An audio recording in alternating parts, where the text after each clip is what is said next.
ఇంకొక అంశము స్థానిక సంస్థల ఎన్నికలు ఎప్పట్లోగా పెట్టగలము, బీసీల కులగణనకు ఎంత సమయం పడుతుంది?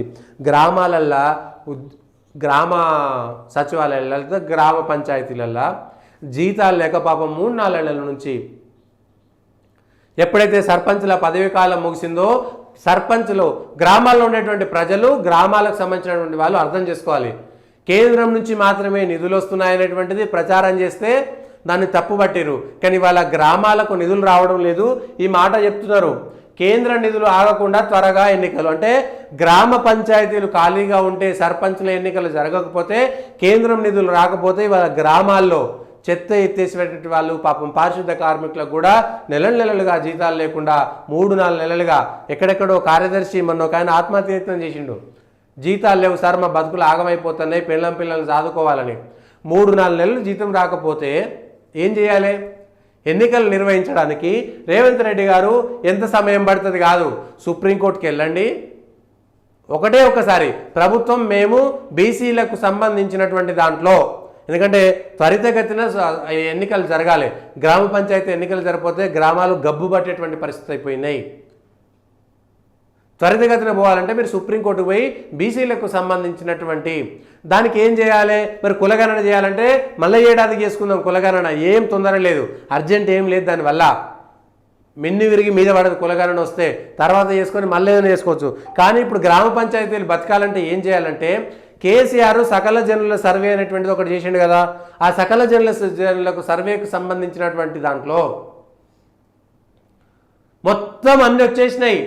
ఆ సకల జనుల సర్వే ప్రకారము బీసీలు ఎవరు, ఎస్సీలు ఎవరు, ఎస్టీలు ఎవరు, ఓసీలు ఎవరు అనేది తేలిపోయింది. దాన్ని పబ్లిక్ డొమైన్లో పెట్టండి, బయటికి తీయండి.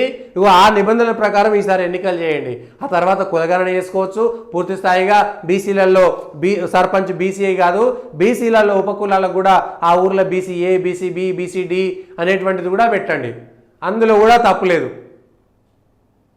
కానీ ఇప్పటికిప్పుడు ఎన్నికలు జరిపించేటువంటి ప్రత్యామ్నాయ మార్గాలను చూడండి.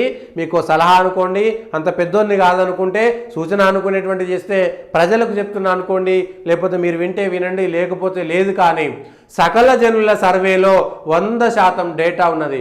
ఆ మేరకు మీ సర్కారు మేము స్థానిక సంస్థల్లోకి వెళ్తున్నాము, మేము ఇంత బీసీ రిజర్వేషన్లు 11% ఏదైతే ఉందో దయచేసి దాంట్లో 4% ముస్లింలకు ఇచ్చినటువంటి రిజర్వేషన్లు తొలగించండి. లేకపోతే గ్రామాల్లో మున్సిపాలిటీల్లో బీసీలు తమకు రావాల్సినటువంటి 4% కోటా పోతుంది.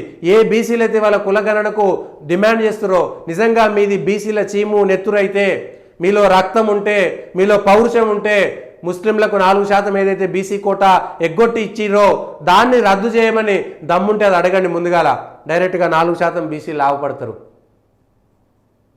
దానికి మాత్రం ఒక్కొక్కరికి ఉత్సాహపడుతుంది, అది మాత్రం పట్టించుకోడు ఎవడు.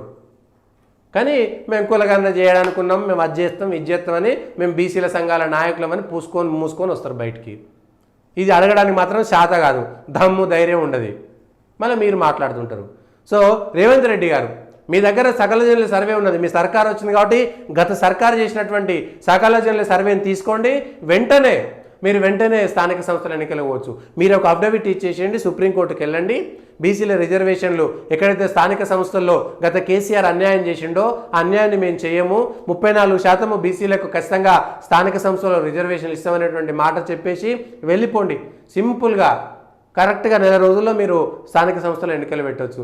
లేదు వానాకాలం అయిపోతుంది, ఆగస్టు అయిపోయాక సెప్టెంబర్లో పెట్టుకోసుకుంటూ వినాయక చవితి ఎన్నికలకో దసరా తర్వాతనో ఏదో ఒక ముహూర్తం చేసుకుంటే 2 రోజులు 10 రోజులలో అయిపోతాయి మొత్తం ఎన్నికలు. కాబట్టి దయచేసి దాన్ని ఇంకా తాత్సారం చేయాల్సినటువంటి అవసరం లేదు.